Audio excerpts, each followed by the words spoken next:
When you hear that song, Swizz, what feelings arise? Like what comes to mind? Man, tears come to mind when I hear it. A lot of the times, like I'm just now able to really listen.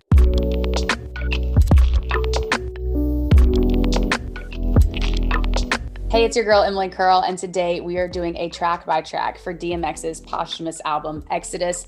Joining us today, we have legendary producer and X's longtime friend and producer, Swizz Beatz, here with us. Swizz, thank you so much for joining us. Thank you for having me. Now, before we dive in and talk about music, I just want to take a moment and check in on you. How are you doing? How has life been for you recently? I'm definitely crushed. You know, I'm hiding behind these shades and hiding behind this creativity and trying to stay strong to complete X's wish and getting the people this gift that he left them. You know, he did this album while he was living. You know, every single track he was a part of, all of the features he approved, except for one verse that we had to switch out. But, you know, he was very present for this album. So this is not something that we pieced up because he's not here. This is something that we worked on collectively while he was here. I'm just trying to get it across the finish line for him. Let's kick it off by talking about Exodus. Tell me a little bit about your involvement in the making of this album, and more importantly, what this album means to you, especially now.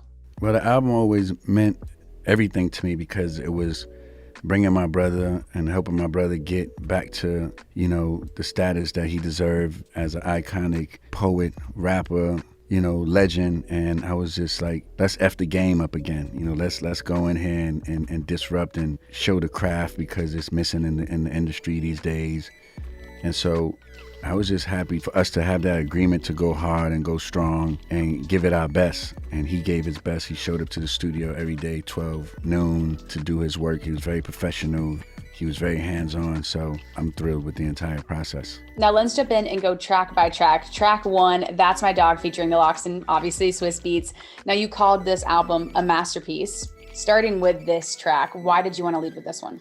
I wanted people to know what they was getting into out the gate. I wanted people to know that, you know, the DMX that they knew from when they first heard him is still here today, sonically and creatively. It was just something about starting with the family, you know, the Lox. Put you in the Rough Rider state of mind, put you in the DMX state of mind, put you in the mixtape state of mind. No talking on the intro, just straight to it. And we wanted to set the tone with that. They also get a Rough Rider shout out. We're talking about the label mates here. Why was that important to include on here? Well, the album is with Def Jam Rough Riders. You know, that's one thing about X. He was loyal to the family the whole time. You know, we never really seen him without the Rough Rider logo and family next to his side. So that was something that was consistent throughout his career. He was always loyal to us.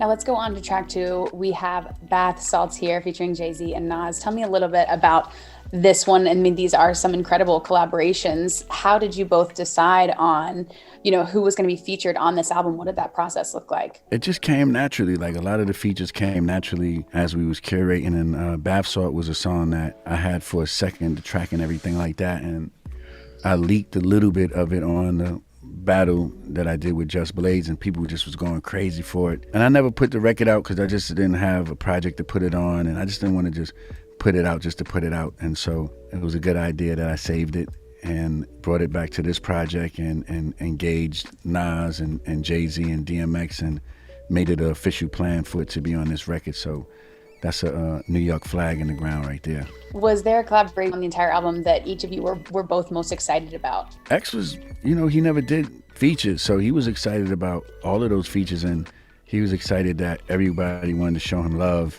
That was fueling his fire, you know, like when Usher would come in the studio or Alicia came in the studio, and him working with Gazelle, they was just fueling him up. And then Bono, you know, agreed to let it participate on his album as well. Like all of these things was fueling up the music that you're hearing. Why now to include all of these people on the album? I just figured out that X didn't like features because he didn't want to give people a chance to tell him no. Me producing the album, I went to get the features, and he could say yes or no, or I don't know about that, or let's see.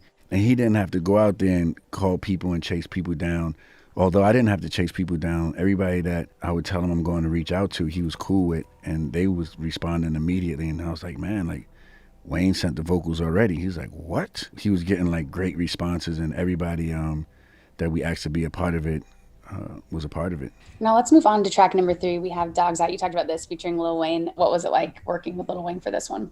Oh, Wayne is a super DMX fan. I recently looked at some footage of him bringing X on stage at Live, and I was just looking at the footage the other day, and I was like, man, like X really respected Wayne to go on his stage at his show and perform. You know, X wouldn't do things like that, and so he felt the love from Wayne, and so, you know, Wayne, super respectable guy. He turned that verse around in less than 24 hours. Like, it was mind-blowing. And, you know, he stopped whatever he had going on in his life to make it happen. And so X really appreciated that, and I appreciated that as well. So shout out to Lil Wayne. Now, how long ago did you guys all meet with Lil Wayne? We've known Wayne since the Rough Rider Cash Money tour. So we knew Lil Wayne when he was little Wayne. And I was little Swizz.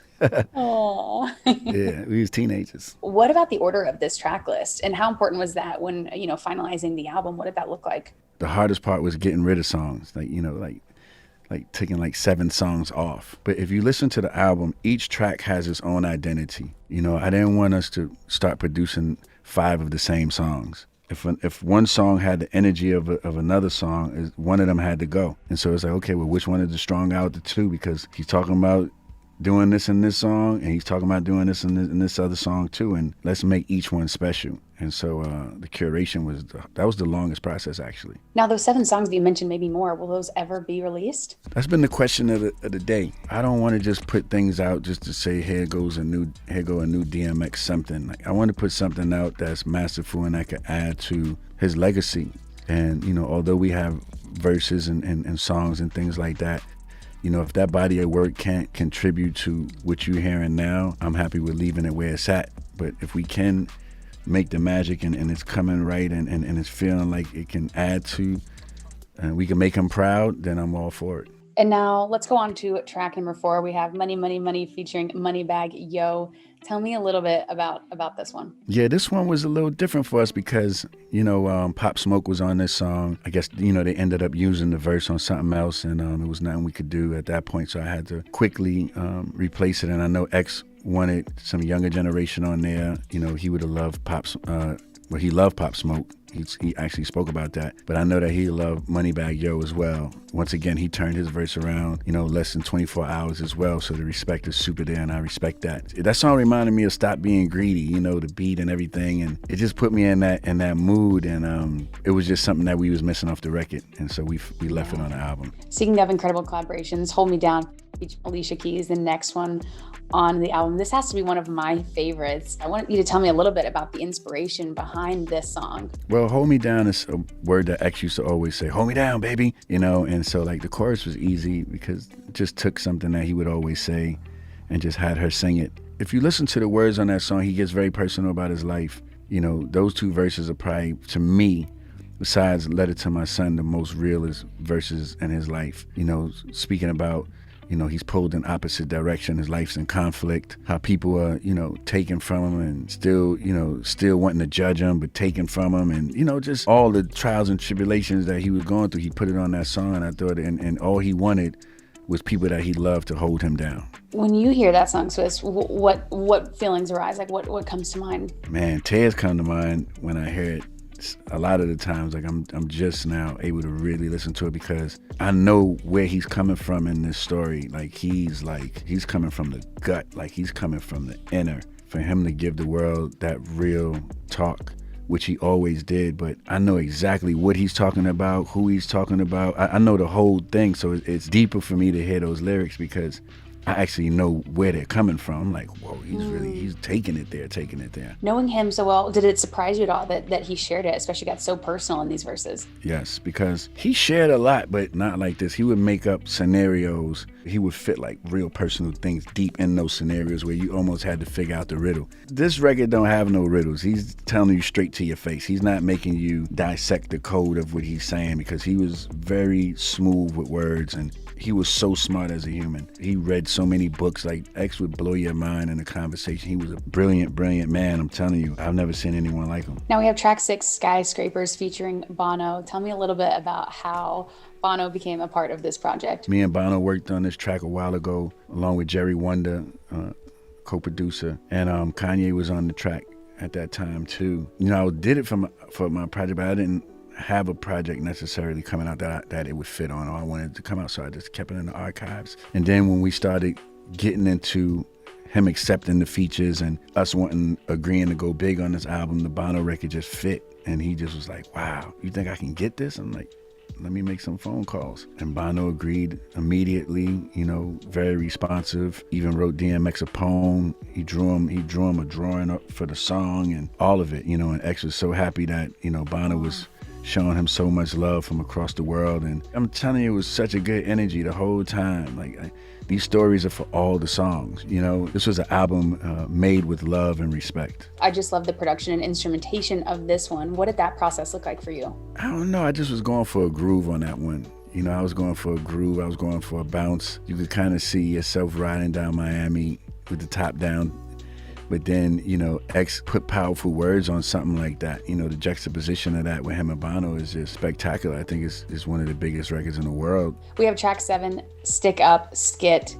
Tell me about the creative choice to include this in the album. That skit was done by one of me and DMX's friends. His name is Ice Pick Jay. He passed away a few years ago, and that skit was more of a dedication to him. If you listen to all the Rough Rider albums, it were always skits, and Ice Pick Jay was the one that was organizing and doing all the skits for the album. So that was for the older Rough Rider fans, the original Rough Rider fans. Everybody, they know what that skit means, and so that skit was important to us. Track 8, Hood Blues. Talk to me about this one as well. Once again, X wanted to work with artists that were young and current, and Griselda is definitely on the DMX speed with hardcore and grimy, and they just clicked. And the thing that I like about this song is just it's real lyrics all the way through. It's not just 8 bars or short. It was like rap, rap, rap. And DMX comes from rap, rap, rap, and some might think it's too many verses, but oh well,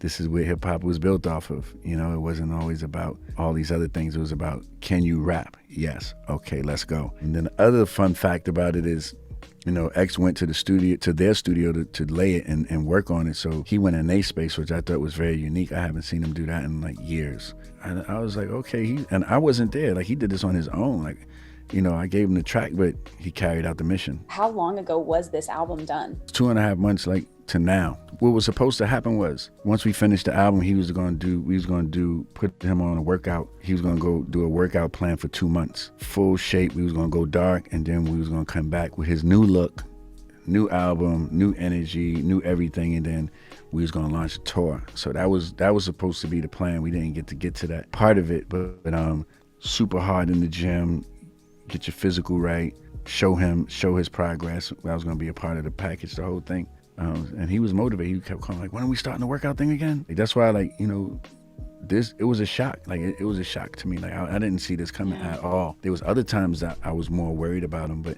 this time he wasn't even on that time. What do you think is the story that both you and X were telling with this album? I think the story that he was telling was the story of his life, and many different sides of it. We get you in the door with the street stuff that he's well known for. Like, that's done on purpose. And then it's like, okay, now everybody's in the party. Okay, here we go. Hold me down, and then he start getting into, the album smooths out. It smooths out towards the end, like the plane lands like very smooth and almost quiet. When you land at night and it's just quiet and you just like, wow, that was a smooth landing. Like, that was curated like that. Let's go on to track 9, Take Control, featuring Snoop. Now, I actually read that a lot of the recording was done in Snoop's studio. Was that true? No, it was done. That was X, but Snoop was the most hospitable person I ever met. Like, he cooked dinner for us every night at the studio. X was just comfortable in there, and we was like, you know what, this is a good space.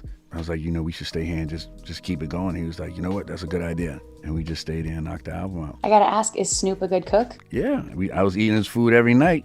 What was his signature meal he made for y'all? He was doing these beef spare ribs that was out of control. Did you get the recipe? No, I wasn't trying to cook it. Track 10, Walking in the Rain. This was another one, obviously, that jumped out at me, especially too. We hear a little bit of Exodus Simmons in the very beginning, which made me super emotional just hearing it. What was that experience like, having him on the track, and especially listening to that track back now? Man, that track, I was trying to get Scarface on that track. You know, at the time when we first knew that we liked that vibe for the album, you know, shout out to Mr. Porter, you know, on the co-production as well on that track and singing. Well, he liked his name, Denon. You know, Scarface was dealing with some personal things and the timing wasn't right. And, you know, we wasn't rushing anything. It was like, okay, whoever we don't catch this time, we catch him on the next time. You know, we didn't know that this was the time like that. We wasn't planning like that. We wasn't working like that. We was working like we had all the time in the world. But unfortunately, we didn't.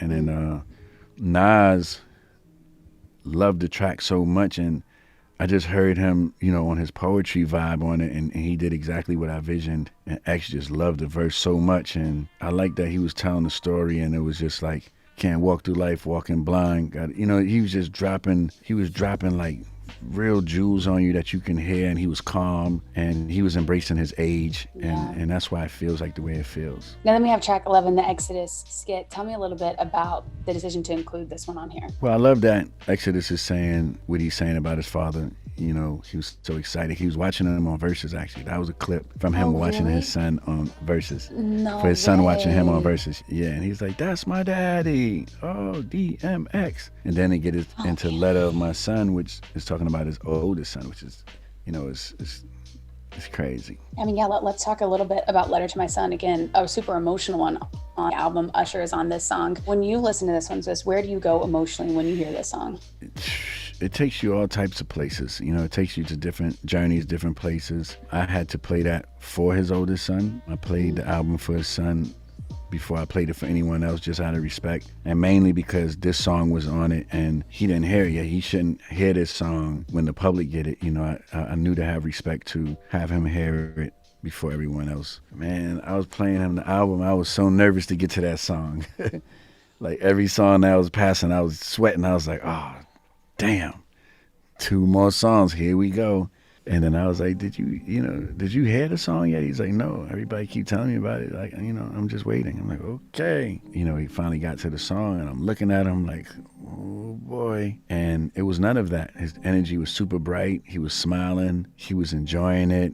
And he was just like, wow. He just kept saying, wow. But like not a bad wow. He was saying like an exciting wow, like wow, like clapping his hand, like okay, like okay. And he was just, you know, super proud of his dad's body of work. And even though that's a very hardcore song, very personal, you know, he could have took it a different way. I give him super credit and super props for being a strong young man and really taking that song the way he did. Although it's not a negative song, but it's a real one, you know, and that's something that he's sharing with his dad, sharing with the public. So he was a very good sport about it. What did he think of the album in whole? Oh, did he like it?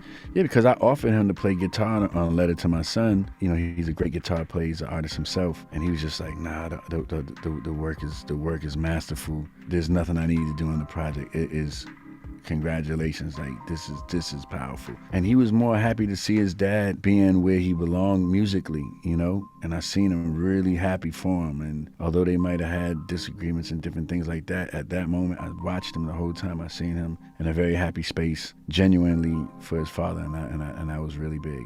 And then we end on track 13. We have Prayer here. Why end on this specifically? X always end the album with a prayer. You know, at first I wasn't going to put it because Letter to My Son was so powerful. It's like, what do you need to say after that? But, you know, this is not my album. This is DMX album, and he would always close with a prayer. So I had to step back and just put the prayer on the album. And that prayer was a new one that he did at Kanye West's Sunday service. He prayed at the Sunday service about 3 times, which is why Kanye, you know, showed him so much respect, helping us curate, you know, his funeral and being the creative director of that whole thing and being super selfless. Had a mask on the whole time, like a whole entire face mask. You didn't know it was him. And he was in the building the whole time. He was conducting everything. It was really honorable. What legacy do you think that X is leaving with this album? One of one, none before, none to come.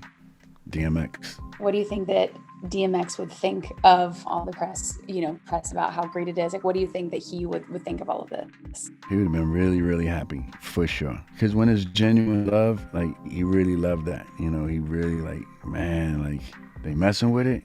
Look for yourself. Wow. That happened at Versus. He started to see himself, the reactions and people coming up to him, and it really powered him up. What's your hope of people listening to the album? What's your hope of the one big takeaway that they take from this? To just always express your truth when you're ready. Before we go, what else can we look forward to maybe from you this year? Yeah, I'm just looking forward to people, hearing this album. Look out for season 2, Godfather of Harlem, which is out now. Great show. I'm an executive music producer on that as well. My son's project, Note Mikado, signed to Epic Records. He got big things coming. Yeah, all of that. We got a lot going on. Swizz Beatz, thank you so much for being here. So great chatting with you. And Thank so you. Appreciate it. I know this is tough for you to talk about and go through, but we really appreciate it at iHeart. And I just really appreciate your time with us too. Thank you. Thank you so much. Thanks so much for watching our track by track with Swizz Beatz in honor of DMX's new album, Exodus. Make sure you stream the album. It's out now on iHeartRadio, and we'll see you next time. Hey guys, thanks so much for watching. Did you like that video? You can check out more over here.